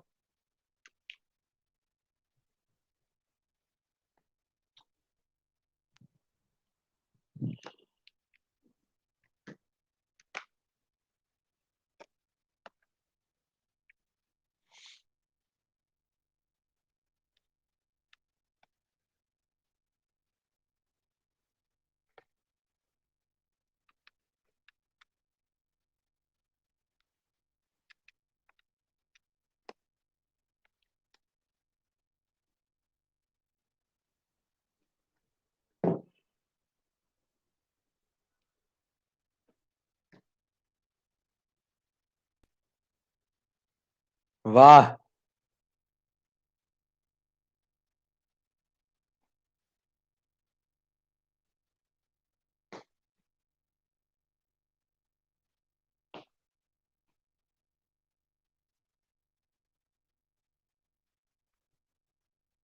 मिथाइल बेंजोएट, चलो एक है बेंजीन एसिड एनहाइड्राइड। चलो जल्दी आंसर बताओ, जल्दी आंसर बताओ, सही आंसर बताओ, 3 चीयर्स करेंगे। बेंजीन एसिड एनहाइड्राइड,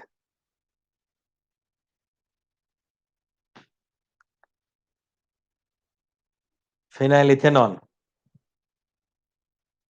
लगा लगाओ दिमाग लगाओ।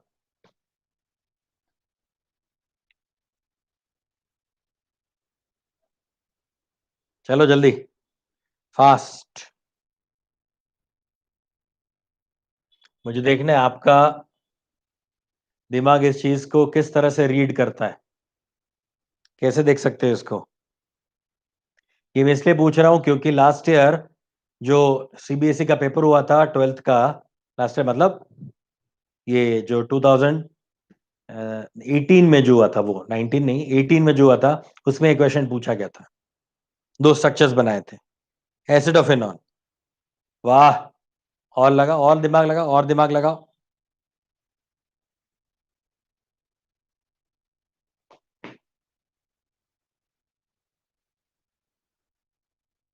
अरे दीवानो, इसे पहचानो, कहां से आया है ये कौन, पहचानो पहचानो इसको। Ethyl benzoate, phenyl ethanoate.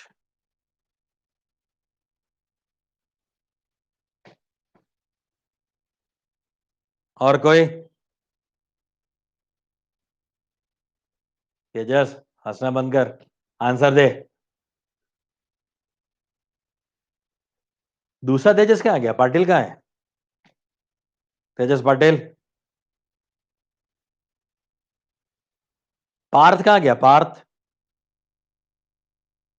Partha दिख नहीं रहा है, सो रहा है वो, कल बहुत बोल रहा था फिजिक्स का लेक्चर लास्ट में लगा, सोना है उसको।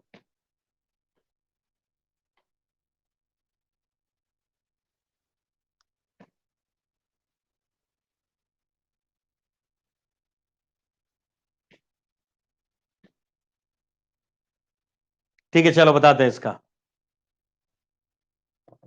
आपको पहचानना पड़ेगा इसको यार। देखो इसको मैं थोड़ा चेंज कर देता हूं, हाँ ऐसे लिख देता हूं मैं, वही है ना COCH3। तो हमेशा याद रखो फंक्शनल ग्रुप को पहचानने के लिए C double bond O and O। देखो एनहाइड्रेट नहीं है बच्चा, अगर ये एनहाइड्रेट होता तो क्या होता, COOCO ऐसा होता ना, मगर दो बार तो CO है ही नहीं यार, तो ये एनहाइड्रेट तो हो ही नहीं सकता। ये है एस्टर, एक चीज पता चल गई, ये एस्टर है। ईथर भी नहीं, ईथर में सिर्फ ऑक्सीजन होता है बीच में। ये है एस्टर। अब एस्टर में हमेशा ऑक्सीजन वाला जो पार्ट होता है वहां से ब्रेक करते हैं, पहले इसको ऑक्सीजन वाले पार्ट से पहले ब्रेक करके उसका नाम दे देते हैं। तो ये है phenyl,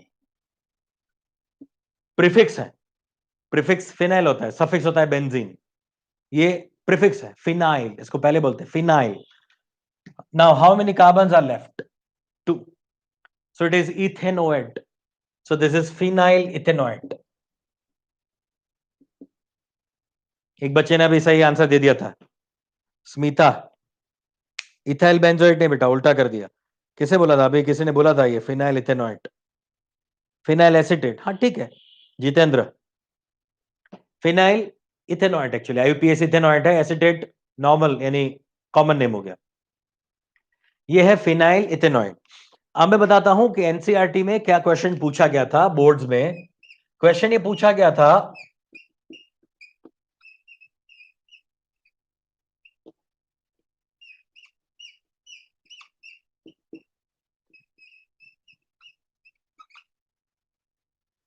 how can you distinguish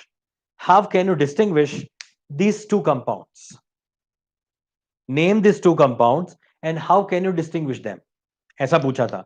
इन दोनों का पहले नाम देना था और बाद में इसको डिस्टिंग्विश कैसे करोगे वो बताना था। तो देखो इसका नाम तो ये एस्टर दिख रहा है ना, डायरेक्टली एस्टर दिख रहा है, देखो COOCH3, मतलब इसका नाम है मिथाइल, ऑक्सीजन से काटना होता है, ऑक्सीजन से अलग कर दो, ये पार्ट हो गया मिथाइल, ये पार्ट हो गया बेंजोएट, ये मिथाइल हो गया, ये हो गया बेंजोएट, ये मिथाइल बेंजोएट है,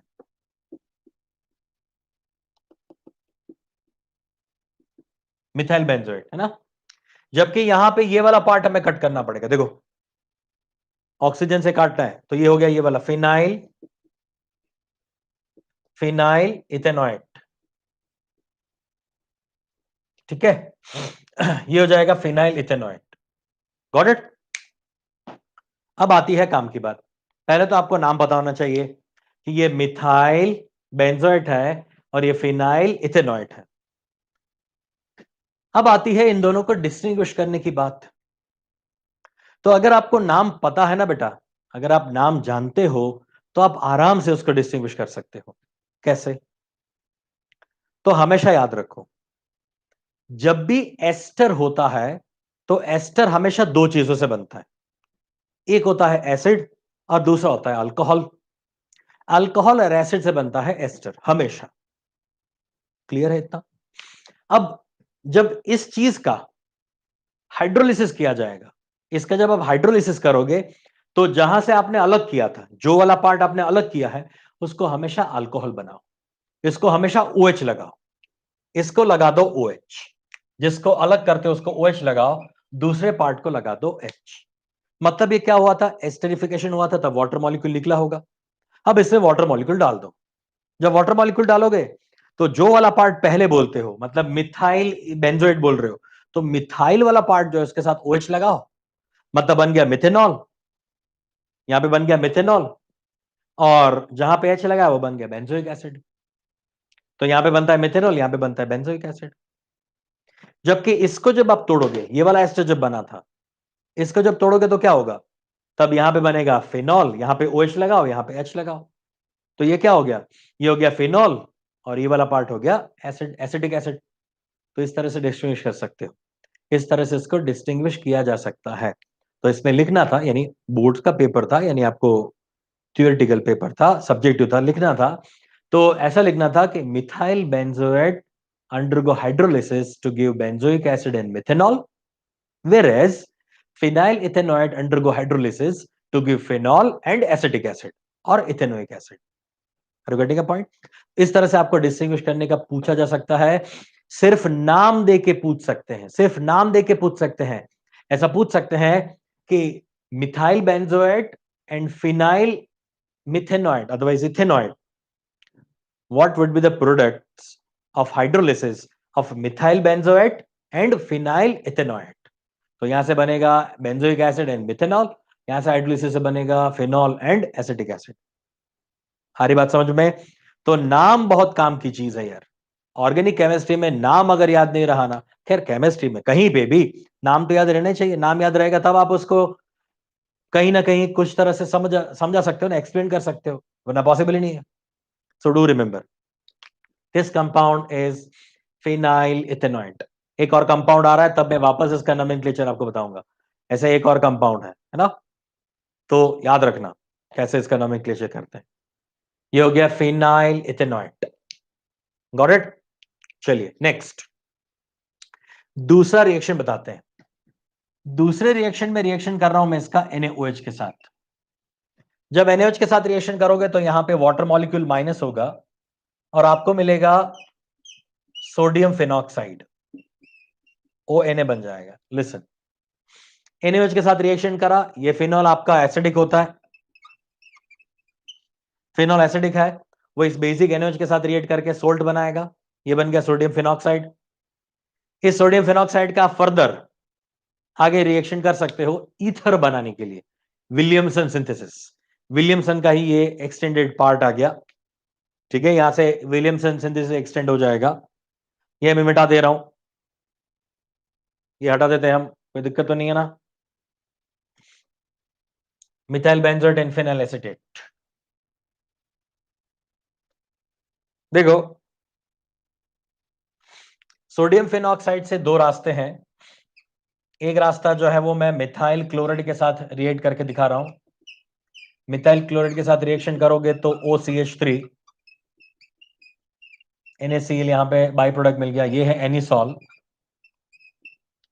ये बन गया एनिसॉल।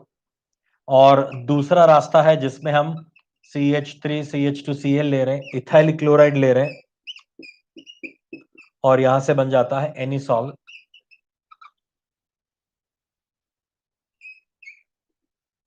सॉरी, फेनिटॉल।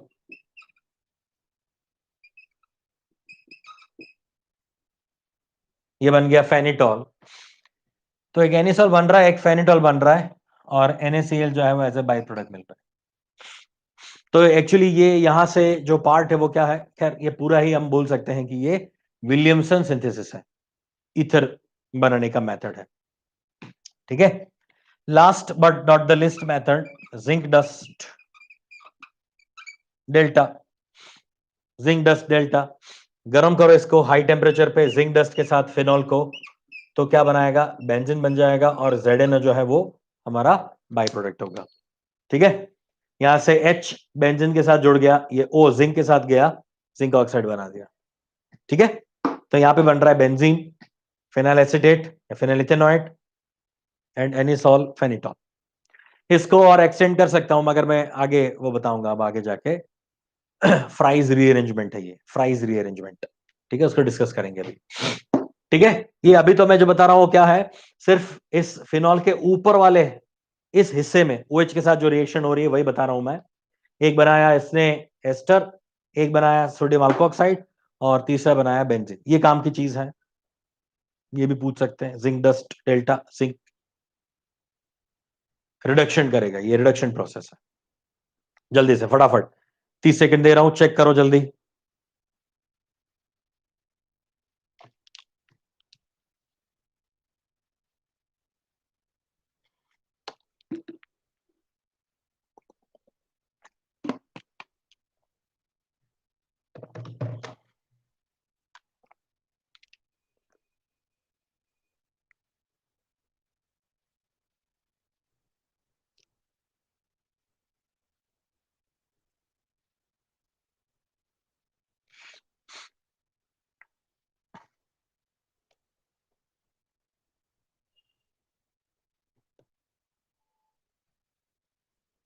हो गया?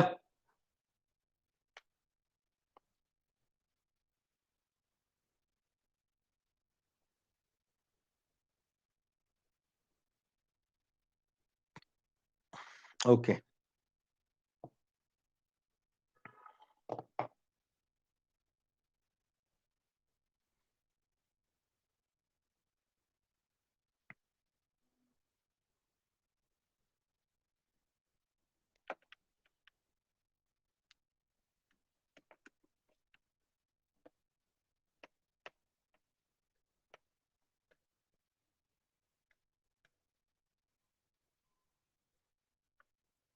फिनॉल के इस OH के साथ ही एक दो और रिएक्शन है, वो भी मैं बता देता हूं आपको।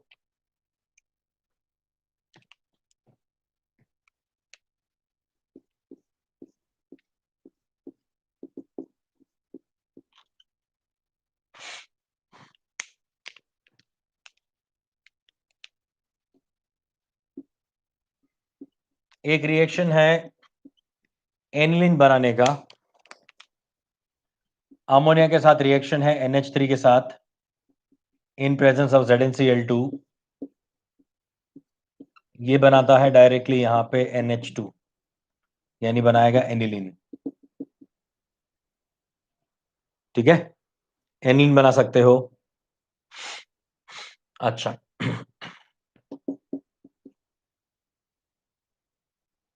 PCl3 के साथ रिएक्शन करते हैं और POCl3 के साथ रिएक्शन करते हैं।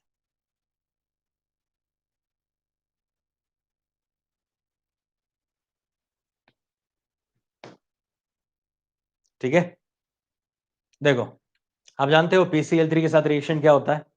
जब भी OH है तो उस OH को हटा के वहां पे क्लोरीन लगा सकते हो, मतलब ये ऐसा कुछ बन जाता है क्लोरोबेंजीन प्लस H3PO3। ये तो आप जानते हो ना, पहले भी ये कर चुके हैं हम। इस तरह का रिएक्शन OH वाला हमने कर लिया है अल्कोहल में। अब यहां पे है POCl3। अब ये इंटरेस्टिंग रिएक्शन है, देखो POCl3 में क्या होता है। POCl3 में ऐसा है, जो पहले प्रोडक्ट बन रहा है वो मैं प्रोडक्ट लिख देता हूं यहां पे आपको। ये हो जाएगा benzene ring,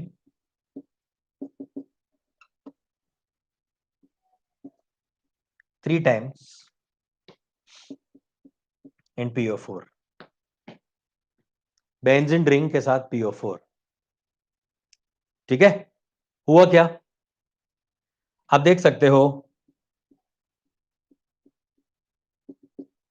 3 moles of this phenoxide, 3 hydrogen इस 3 क्लोरीन के साथ 3HCl बना देंगे। बचेगा क्या, 3 इस तरह के रिंग्स बन गई और एक आपके पास है P डबल बॉन्ड O। तो मैं ऐसे दिखा सकता हूं इसको, एक रिंग यहां पे आ गई और एक रिंग यहां पे आ गई C6H5, एक रिंग यहां पे, एक नीचे और एक यहां पे। तो अल्टीमेटली क्या हो गया, 3 बेंजीन रिंग हो गई और फास्फोरस के साथ 4 ऑक्सीजन हो गए, तो PO4 हो गया। और ये 3 बेंजीन रिंग हो गई, ऐसे दिखा सकते हो। तीनों को मैंने अलग लिखा है, तीनों तरह से लिख सकते हो। हाँ, तो ये हो गया ट्राइफिनाइल फॉस्फेट, ट्राइफिनाइल फॉस्फेट हो गया। ठीक है, ऐसा ही एक और रिएक्शन बताता हूं, जो कि फिनॉल का न्यूट्रल FeCl3।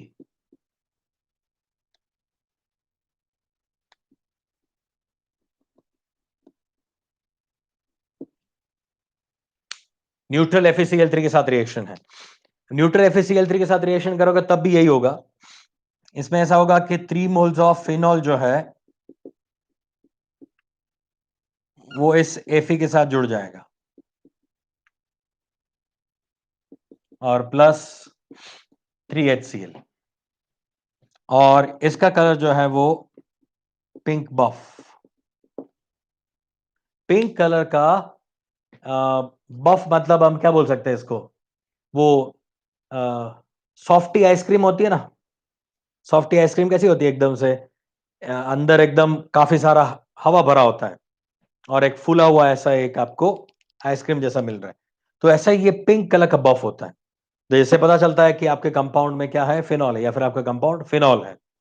तो फिनॉल का ये डिस्टिंग्विश करने का टेस्ट है, जैसे मैं भी बता रहा था ना, तो ये एक टेस्ट है, न्यूट्रल FeCl3 के साथ रिएक्शन है। ठीक है, न्यूट्रल FeCl3 के साथ रिएक्शन करोगे तो पिंक कलर का आपको प्रेसिपिटेट्स मिलेगा, जिसको बोला जाता है पिंक बफ, रुई जैसा होता है। वो आपने कहा है ना, वो सेकेरिन वाला होता है ना, वो पिंक कलर का नहीं होता, बुड्ढे के बाल, मेमोर उसके बुड्ढे के बाल भी बोलते हैं, है ना, वो कैंडीज। ठीक है ना, स्वीट कैंडीज। इस तरह का होता है ये पिंक कलर का, ठीक है। तो ये मेनली ये भी 4 रिएक्शन ऐसे हैं जो इसके साथ हो रहे हैं, मगर खैर इसको मैं रिएक्शन नहीं बोलूंगा, यानी इसको मैं रिएक्शन में कैटेगराइज नहीं करूंगा, इसको मैं डिस्टिंग्विश टेस्ट में कैटेगराइज करूंगा। ये 3 रिएक्शन है और आगे मैंने 3 रिएक्शन बताए, वो ये दिमाग में रखो, ठीक है। चलो अब रिएक्शन देखते हैं, बेंजीन ड्रिंक के साथ जो फिनॉल के होने वाले रिएक्शंस हैं वो डिस्कस करते हैं। ये मिटा देते हैं पूरा।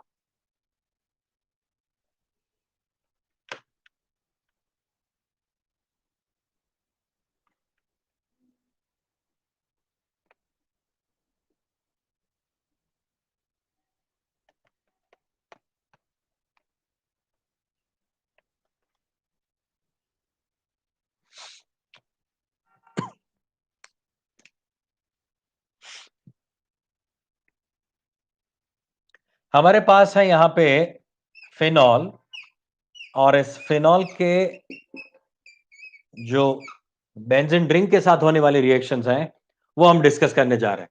तो इसमें क्या क्या रिएक्शंस ऐसे हैं जो हम डायरेक्टली बेंजीन ड्रिंक के साथ कर सकते हैं। तो आप जानते हो बेंजीन ड्रिंक का हाइड्रोजन रिप्लेस करके ऑर्थो, मेटा या पेरा वाला कोई भी एक हाइड्रोजन हम रिप्लेस करके क्या बना सकते हैं, सब्स्टिट्यूटेड प्रोडक्ट बना सकते हैं, सेकंड सब्स्टिट्यूशन।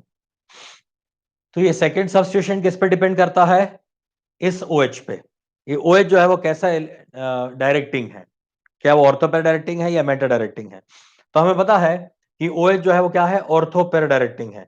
तो उसका मतलब ये हो गया कि मेटा पोजीशन वाला हाइड्रोजन तो रिप्लेस होने वाला ही नहीं है, जो होगा वो ऑर्थो या पेरा वाला ही होगा। अब इस रिएक्शन को जिसमें बेंजीन ड्रिंक का हाइड्रोजन रिप्लेस करके वहां पे कोई भी नया इलेक्ट्रोफाइल लगाने का जो तरीका होता है, इसको बोला जाता है इलेक्ट्रोफिलिक एरोमेटिक सब्स्टिट्यूशन, EAS बोलते हैं इसको, याद है ना, इलेक्ट्रोफिलिक एरोमेटिक सब्स्टिट्यूशन। ऐसे 5 मैंने आपको इलेक्ट्रोफिलिक एरोमेटिक सब्स्टिट्यूशंस बताए थे। Number 1 nitration, number 2 sulphonation, number 3 halogenation, number 4 Friedel Crafts alkylation and number 5 Friedel Crafts acylation. तो ये 5 जो है वो मेन इलेक्ट्रोफिलिक एरोमेटिक सब्स्टिट्यूशंस हैं। तो उन्हीं 5 मेथड्स को यहां पे हम चेक करने जा रहे हैं, मगर वन बाय वन। पहले हम बताते हैं आपको कैसे नाइट्रेशन होता है, नाइट्रेशन कैसे करा जाता है फिनॉल का, वो पहले डिस्कस करते हैं। तो जब फिनॉल का डाइल्यूट HNO3 के साथ रिएक्शन किया जाएगा, यहां पे ले रहा हूं मैं डाइल्यूट HNO3, कॉन्सेंट्रेटेड नहीं। हमने अब तक जब नाइट्रेशन किया था तो हम क्या करते थे, concentrated sulphuric acid, concentrated nitric acid लेते थे। यहां पे हम लेंगे dilute nitric acid. Reason behind, phenol itself is a reactive compound, खुद ही रिएक्टिव है, और यहां पे आपने और विगरस कंडीशन रख दी तो ये खुद क्या कर देगा, कन्वर्ट हो जाएगा या ऑक्सीडाइज हो जाएगा, खुद ही ऑक्सीडाइज हो जाएगा। मतलब ये सब्स्टिट्यूशन रिएक्शन नहीं देगा, ये कन्वर्जन हो जाएगा, इसका फिनॉल में से उसके कीटोन में कन्वर्ट हो जाएगा। सो हम ले रहे हैं यहां पे dilute HNO3, dilute HNO3 minus H2O, nitro group जो डेवलप होगा वो ऑर्थो वाला हाइड्रोजन और पेरा वाला जो हाइड्रोजन है उसको रिप्लेस कर देगा। तो आपको मिल जाएगा यहां पे ऑर्थो नाइट्रोफिनॉल एंड पेरा नाइट्रोफिनॉल, ONP एंड PNP आपको मिलेगा। ऑर्थो नाइट्रोफिनॉल एंड पेरा नाइट्रोफिनॉल आपको मिलेगा, ठीक है। तो ये आपको एक पेयर ऑफ कंपाउंड्स मिल गए। अब क्या करो, अब इन कंपाउंड्स का फर्दर नाइट्रेशन कराओ, ठीक है। अब मैं ले सकता हूं, अब मुझे लेना पड़ेगा concentrated HNO3 plus concentrated H2SO4। अब मुझे कॉन्सेंट्रेटेड HNO3 H2SO4 लेना पड़ेगा, तभी जाके ये नाइट्रेशन रिएक्शन हो पाएगा। क्या बनेगा वो पहले बताता हूं और बाद में रीजन बताता हूं क्यों कॉन्सेंट्रेटेड लिया हमने। अभी तो हम बता रहे थे कि ये बहुत ही रिएक्टिव होता है वगैरह वगैरह, कुछ तो मैंने कहानी बताई थी यहाँ पे। तो यहाँ पे ऐसा तो क्या हो गया कि कॉन्सेंट्रेटेड लेना पड़ा। चेक करते हैं, पहले प्रोडक्ट क्या बनता है वो देख लेते हैं। अब देखो, ये ONP जो है ऑर्थोनाइट्रोफिनॉल, इसका जब नाइट्रेशन करोगे तो ये वाला पेरा वाला पार्ट जो है वो खाली बचा है, यहां पे नाइट्रो ग्रुप आएगा। और PNP का जब करोगे तो क्या होगा, इस ऑर्थो वाले पार्ट पे नाइट्रो आ जाएगा। दो ही जगह खाली है, ये ऑर्थो या फिर ये ऑर्थो, कहीं पे एक जगह पे लगा दो सेम है। और ये वाला पेरा, वहां पे नाइट्रो लगा दो। मतलब पेरा पे नाइट्रो लगाओगे तो हमें प्रोडक्ट ऐसा मिल जाएगा, पेरा पे मैंने नाइट्रो लगा दिया, ऑलरेडी ऑर्थो पे नाइट्रो था, और ये OH, तो ये हो जाएगा 2,4 डाइनाइट्रो फिनॉल। ठीक है, 2,4 डाइनाइट्रो फिनॉल बन जाएगा। फाइन। अच्छा, अब अगर मैं ऑर्थो पे लगाता हूं, तो ऑर्थो पे नाइट्रो लगा दो तो भी क्या बनेगा, वो 2,4 डाइनाइट्रो ही बनेगा। हरी बात समझ में? तो हुआ क्या, मान लीजिए पहले मैंने ये 100 लिया था, बाद में ये कितना बन गया, 50-50 बन गया। हम ऐसा मान रहे हैं कि रिएक्शन 100% हो रही है, तो पहले 100 लिया था तो ये 50-50 हो गया, वापस ये क्या हो गया, 100 हो गया, क्योंकि इससे भी यही बना और इससे भी यही बना, मतलब 100 हो गया। Are you getting a point? तो फर्स्ट स्टेप में 50-50 हुआ, सेकेंड स्टेप में वो क्या हो गया, वापस 100% तक आ गया, राइट? तो ये वापस कंबाइन हो गया। अब बात करते हैं कि आपको कॉन्सेंट्रेटेड क्यों लेना पड़ा और पहले क्यों डाइल्यूट लिया था। अब टेक्निकल चीजों पे जाते हैं, साइंटिफिक रीजन। देखो बेटा, फिनॉल में ये OH ग्रुप जो है वो इलेक्ट्रॉन डोनेटिंग है, तभी तो वो ऑर्थोपेरा डायरेक्टिंग है ना, इलेक्ट्रॉन डोनेटिंग है तभी तो ऑर्थोपेरा है।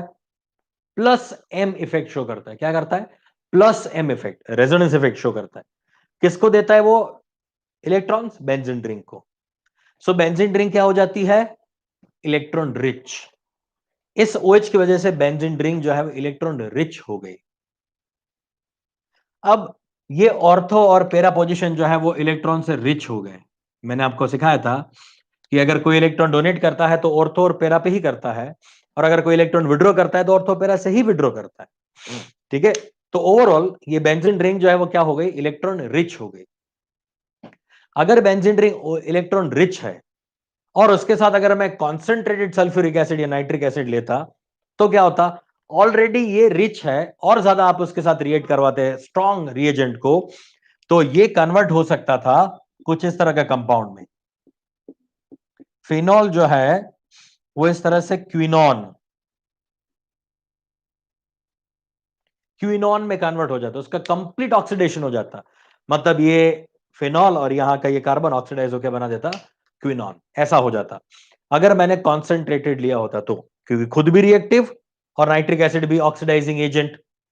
ठीक है, तो ये ना हो इसलिए क्या किया गया, इसलिए हमने डाइल्यूट HNO3 लिया, जिससे इसका रिएक्टिविटी बरकरार रहे और बहुत ज्यादा विगरस रिएक्शन ना हो। तो ये बन गया आपका ऑर्थोनाइट्रो एंड पेरानाइट्रोफिनॉल। अब देखो, अब क्या हो गया, अब यहां पे नाइट्रो ग्रुप्स आ गए। OH तो समझ सकते हो इलेक्ट्रॉन डोनेटिंग है, मगर नाइट्रो तो इलेक्ट्रॉन विड्रॉइंग है और पावरफुल इलेक्ट्रॉन विड्रॉइंग ग्रुप है, पावरफुल इलेक्ट्रॉन विड्रॉइंग ग्रुप है। तो वो क्या करेंगे, बेंजीन ड्रिंक से इलेक्ट्रॉन विड्रॉ कर लेंगे। इलेक्ट्रॉन विड्रॉ करेंगे तो अल्टीमेटली बेंजीन ड्रिंक का खुद का रिएक्टिविटी क्या हो जाएगा, कम हो जाएगा। खुद का रिएक्टिविटी कम हो जाएगा, अगर खुद का रिएक्टिविटी कम हो गया बेंजीन ड्रिंक का ही, तो क्या दिक्कत होगी, वो फर्दर केमिकल रिएक्शन में पार्टिसिपेट नहीं कर सकता। इसलिए हमें सेकंड स्टेप में concentrated nitric acid, concentrated sulphuric acid लेना पड़ा, जिससे जो वीक हो गया है आपका बेंजीन रिंग, उसको थोड़ा और पुश मिले, उसका रिएक्टिविटी और थोड़ा बढ़ाया जा सके और रिएक्शन जो है उसमें नाइट्रेशन हो सके। नोट ओनली दिस, इस रिएक्शन को करीब करीब 50 टू 60 डिग्री सेल्सियस टेम्परेचर पे करा जाता है, यानी ये नॉर्मल टेम्परेचर हुआ केमिकल रिएक्शन के लिए, 50-60 डिग्री इज नॉर्मल। ठीक है, इस रिएक्शन को करने के लिए आपको 80 टू 90 डिग्री सेल्सियस की रिक्वायरमेंट होती है, यानी थोड़ा ज्यादा टेम्परेचर रखना पड़ा, क्योंकि इसका रिएक्टिविटी कम हो गया था, तो रिएक्टिविटी बढ़ाने के लिए टेम्परेचर भी बढ़ाया और कॉन्सेंट्रेशन ऑफ सोल्यूशन भी बढ़ा दिया। अब क्या करा, अब इसका रिएक्शन जब करना है, तब देखो इसमें तो दो दो नाइट्रो ग्रुप आ गए, दो दो नाइट्रो ग्रुप है, तो यहां तो मुझे concentrated HNO3 plus concentrated H2SO4 तो लेना ही है, मगर टेम्परेचर जो है वो मुझे 100 डिग्री से ज्यादा रखना पड़ेगा, ग्रेटर देन 100 डिग्री सेल्सियस पे हम रिएक्शन करेंगे। तो क्या हो जाएगा, तो ये बन जाएगा यहां पे ऑर्थो पे ऑलरेडी नाइट्रो है, ये वाले पेरा पे भी नाइट्रो है, ये वाला ऑर्थो खाली बचा था वहां पे भी नाइट्रो हो जाएगा, यानी इसको बोला जाएगा 2, 4, 6 ट्राइनाइट्रो फिनॉल। इसका एक कॉमन नेम भी है पिक्रिक एसिड। इसको बोलते हैं पिक्रिक एसिड, कई बार इसको प्रिक्रिक एसिड भी बोलते हैं, प्रिक्रिक। ये पिक्रिक एसिड है। पिक्रिक एसिड येलो कलर का बीटर टेस्ट वाला कंपाउंड होता है और ये एक एक्सप्लोजिव है। ये एक एक्सप्लोजिव है, ठीक है। ये है पिक्रिक एसिड। बोले तो हमने ये वाला रिएक्शन जो है इसमें क्या करा, एक तो पहले माइल्ड कंडीशन रखी, थोड़ी विगरस बनाई, टेम्परेचर थोड़ा बढ़ाया, यहां पे और ज्यादा विगरस कंडीशन बना ली, तो हमें क्या मिल गया, ये 2,4,6 ट्राइनाइट्रोफिनॉल मिल गया। नॉट ओनली दिस, हम डायरेक्टली यहां से भी ये बना सकते हैं। डायरेक्टली हम फिनॉल से अगर 2,4,6 बनाना चाहते हैं तो बना सकते हैं। Fuming HNO3 and fuming H2SO4 use करके। यहां पे H2SO4 तो बेटा कैटलिस्ट है, हाँ। H2SO4 जो है वो हमारा केमिकल रिएक्शन में वापस मिल जाने वाला कंपाउंड है, तो ये तो हमारा कैटलिस्ट है। और यहां पे जो टेम्परेचर रखा जाएगा वो करीब करीब 111 डिग्री सेल्सियस होगा, जो हमेशा 100 डिग्री से ज्यादा ही होगा।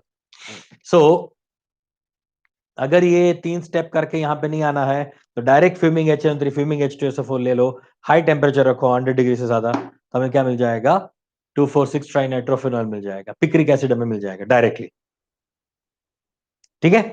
तो ये है नाइट्रेशन का मेथड, ये काम की चीज थी। मैंने यहां पे इसलिए इस चीज पे ज्यादा फोकस किया क्योंकि ज्यादातर बच्चे यहां पे गलती कर देते हैं, फिनॉल का कॉन्सेंट्रेटेड नाइट्रिक एसिड के साथ रिएक्शन नहीं कर सकते, डाइल्यूट HNO3 के साथ रिएक्शन करा जाता है, जिसके लिए मैंने आपको सिंपल एक रीजन बता दिया, इसका रिएक्टिविटी ज्यादा है अभी, इसलिए हमने डाइल्यूट लिया। अब नाइट्रो ग्रुप आने की वजह से रिएक्टिविटी कम हो गया, तो हमें विगरस कंडीशंस लेनी होगी। Is it okay, right. चलो जल्दी कॉपी करो फटाफट, थोड़ा टाइम दे रहा हूं मैं, इसको चेक कर लो, उसके बाद जाते हैं आगे।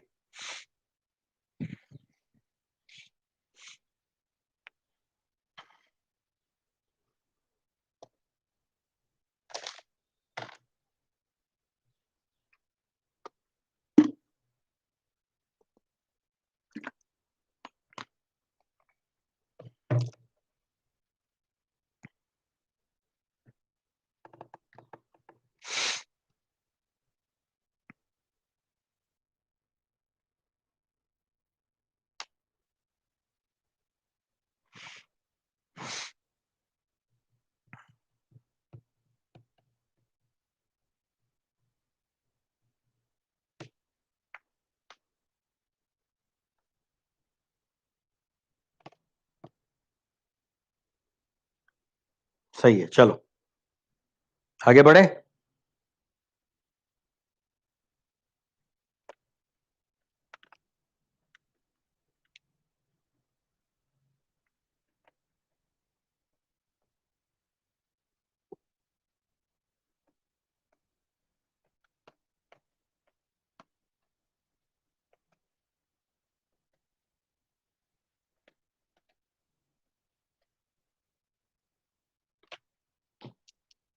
फिनॉल के साथ नेक्स्ट जो है वो है सल्फोनेशन।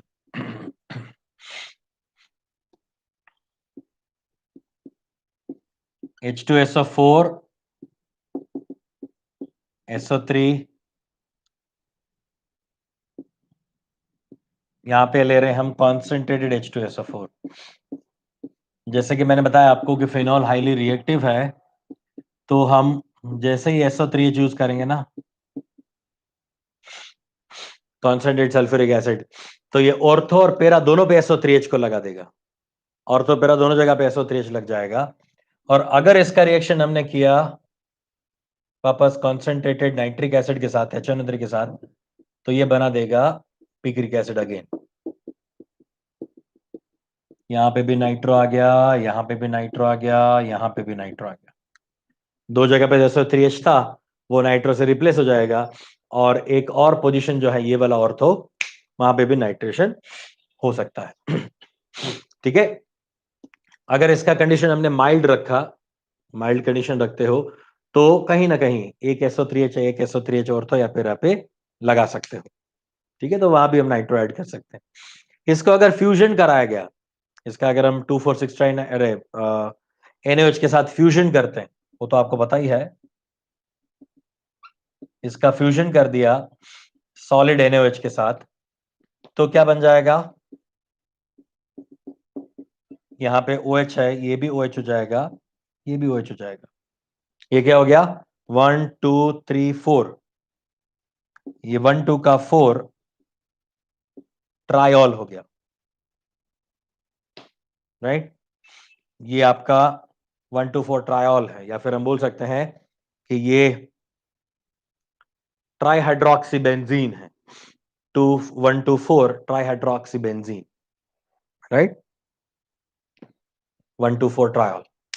ये था सल्फ्यूरिक एसिड के साथ रिएक्शन, सिंपल वाला, ठीक है। चलिए यहां पे ही मैं दो और रिएक्शन दिखा देता हूं फिनॉल के साथ ही। फिनॉल के साथ अगर मैं रिएक्शन करता हूं Br2CS2 का, Br2CS2 का रिएक्शन कर रहे हैं हम, Br2 प्लस CS2 करीब करीब 0 से 5 डिग्री सेल्सियस पर होता है, ये लो टेम्परेचर पे रिएक्शन हो रही है। तो लो टेम्परेचर पे जब रिएक्शन होगा तो ये बनाएगा इस तरह के कंपाउंड, पेरा ब्रोमोफिनॉल, ये ब्रोमिनेशन है। और Br2 वाटर ले रहे हो, -3HBr, ठीक है ना, Br2 वाटर ले रहे हो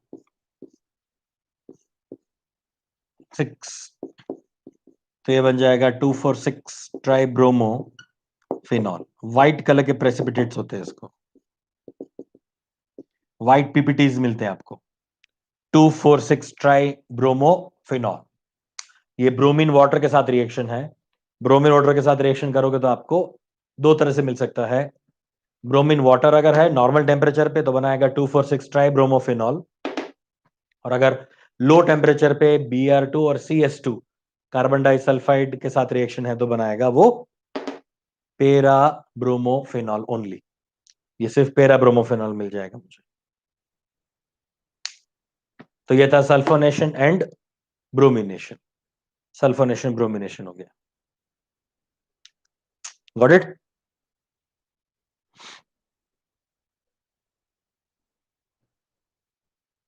मिटा देते हैं इसको।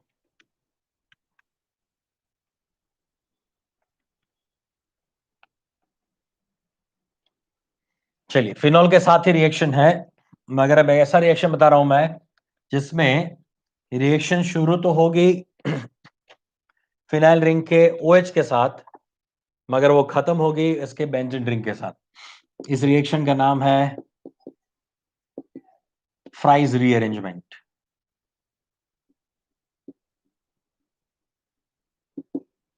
फ्राइज रीअरेंजमेंट, फ्राइज रीअरेंजमेंट में होता क्या है, ये फिनॉल है मेरे पास, लेट से इसका रिएक्शन करते हैं हम CH3COCl के साथ -HCl, अभी जो मैंने बताया था आपको, है ना। और यहां पे बन जाएगा OCOCH3, phenyl ethanoid, phenyl ethanoid. अब ये फिनाइल इथेनॉइड जो है वो anhydrous, ANHY, anhydrous, anhydrous AlCl3 के प्रेजेंस में रीअरेंज करेगा और इस तरह का कंपाउंड बनाएगा OH COCH3 and OH COCH3। इसको बोलते हैं फ्राइज रीअरेंजमेंट। फ्राइज रीअरेंजमेंट में हुआ क्या, ये जो ऑक्सीजन के साथ जुड़ा हुआ COCH3 पार्ट है, ये वाला पार्ट ऑर्थो पे या पेरा पोजीशन पे शिफ्ट हो जाता है। अभी शिफ्ट इसलिए ऑर्थो पेरा पे हो रहा है क्योंकि ऑक्सीजन इटसेल्फ इज ऑर्थो पेरा डायरेक्टिंग, पता ही आपको ऑक्सीजन इलेक्ट्रॉन डोनेटिंग है, तो ये क्या करेगा, ये इसको ऑर्थो पेरा पे फेंकेगा। तो ऑर्थो पे COCH3, पेरा पे COCH3 आ गया। तो शुरू कहां से हुआ, इस OH ग्रुप के साथ हुआ, और एंड कहां पे हुआ, फिनाइल रिंग पे ये रीअरेंजमेंट खत्म हुआ। इसको बोलते हैं फ्राइज रीअरेंजमेंट। फ्राइज नाम का साइंटिस्ट था, उसे दिया था। ये हमारे पास जो ये कंपाउंड बन रहा है, ये कंपाउंड जो है इसमें हम इसका नाम देना चाहते हैं तो ये एसिडोफिनॉन है और 2 हाइड्रोक्सी एसिडोफिनॉन जैसा कंपाउंड बन रहा है। इतना पार्ट जो है ये एसिडोफिनॉन है, जिसका बोल सकते हो 2 हाइड्रोक्सी एसिडोफिनॉन। ठीक है ना। ये क्या हो जाएगा 4 हाइड्रोक्सी एसिडोफिनॉन।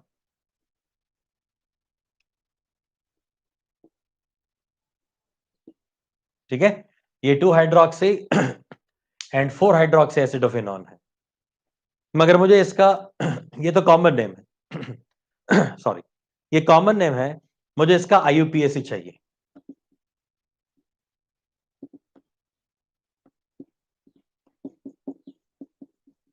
इसका आयुपेक क्या होगा?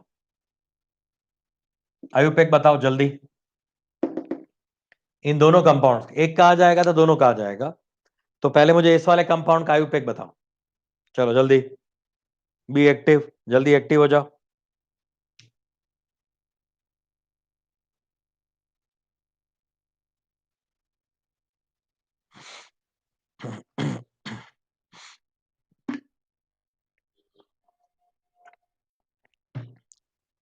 नहीं, हाइड्रोक्सीक्विनोल नहीं।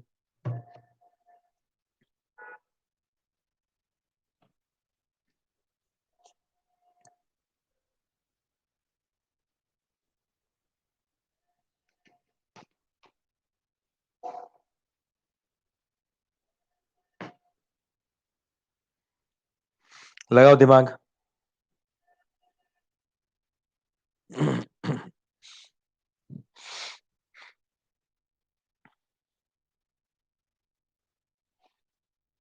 इसका आईयूपीएसी चाहिए मुझे, 2 हाइड्रोक्सी एसिडोफिनोन का आईयूपीएसी चाहिए।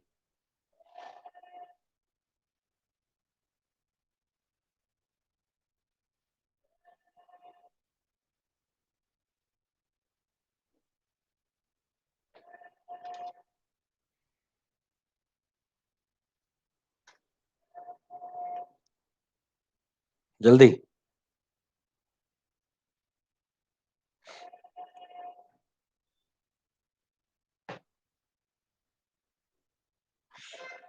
चलो ठीक है, कोई भी किसी का आंसर नहीं आ रहा है तो आप लोग मुझे इन दोनों के आईयूपीएसी जो है वो ग्रुप पे भेजोगे, मतलब मुझे टेलीग्राम पे इसका मैसेज करोगे।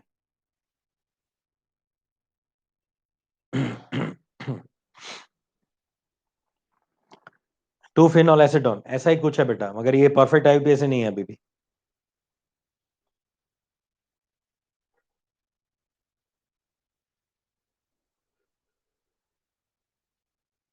और कोई? ठीक है,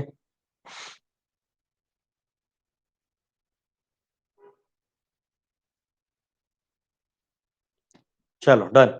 इसका मुझे आप आईयूपीएसी बता रहे हो है ना, दिमाग लगा और बताओ मुझे आईयूपीएसी इसका। नेक्स्ट, चलो आगे बढ़ते हैं। एक और रिएक्शन मुझे बतानी है यहाँ पे, वो मैं जल्दी से बता देता हूं आपको।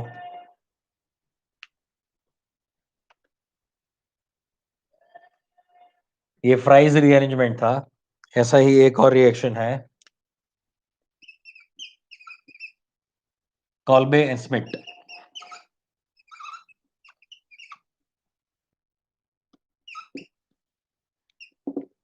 कॉल्बे स्मिट रिएक्शन है। कॉल्बे स्मिट रिएक्शन NaOH के साथ करीब करीब 200 डिग्री सेल्सियस पे इसको रिएक्ट करके बनता है। यहां पे आ जाएगा ONA, इसका रिएक्शन CO2 के साथ 7 to 8 एटमॉस्फेरिक प्रेशर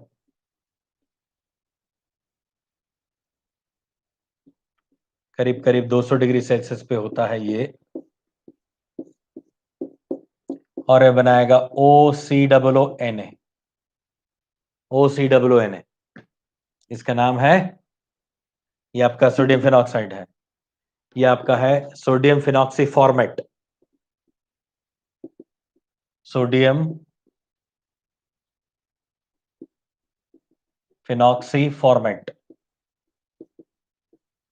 ये अनस्टेबल है। नाम कैसे दिया? सोडियम, ये वाला पार्ट फिनॉक्सी, ये एस्टर है COO, तो इसका नाम फॉर्मेट, एक कार्बन है तो फॉर्मेट, ठीक है। Phenoxy sodium, sodium phenoxy format, phenoxy sodium format भी बोल सकते हो, इसको बाद में लिख दो। तो ये फिनॉक्सी सोडियम फॉर्मेट, सोडियम को पहले ही बोल सकते हो क्योंकि कटायन है, सोडियम फिनॉक्सी फॉर्मेट, वॉटेवर। ये अनस्टेबल होता है, अनस्टेबल है, इसका हाइड्रोक्लोरिक एसिड के साथ रिएक्शन करोगे तो अनस्टेबल, पहले रीअरेंजमेंट कराओ इसका। चलो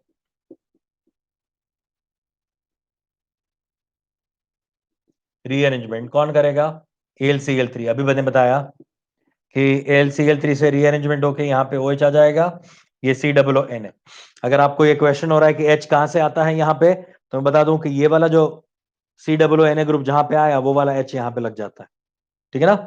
तो ये सोडियम सोल्ट हो गया, sodium salt of salicylic acid, ये बन गया मेरे पास यहाँ पे OH, COOH।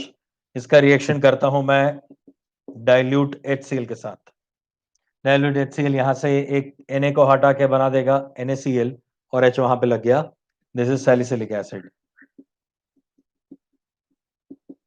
तो मेनली फिनॉल से सैलिसिलिक एसिड बनाने का ये एक काफी इंडस्ट्रियल अच्छा तरीका है, इसको बोलते हैं Kolbe spit process. Salicylic acid बनाने का एक और तरीका भी है पहले बनाओ सैलिसाल्डिहाइड और वहां से बना लो सैलिसिलिक एसिड। तो सैलिसाल्डिहाइड बनाने का तरीका जो है वो रेमर-टिमन रिएक्शन है, वो नेक्स्ट लेक्चर में डिस्कस करेंगे। ये कॉल्बे स्पिट तक आज रुकते हैं हम, नेक्स्ट लेक्चर में और रिएक्शंस करेंगे, ठीक है। मगर वो दो कंपाउंड के आपको नोमेनक्लेचर मुझे भेजने, दोनों के सही वाले नोमेनक्लेचर बताओ मुझे, राइट, पूछा जाएगा वो। चलो तो रुके आज यहां तक, कोई कुछ कॉमन नेम टू हाइड्रोक्सी, ठीक है, नहीं मुझे IUPAC चाहिए, नहीं फिनाइल इथेनॉल नहीं, ठीक है। रुकते हैं आज यहां तक, चलो bye bye, take care, sayonara.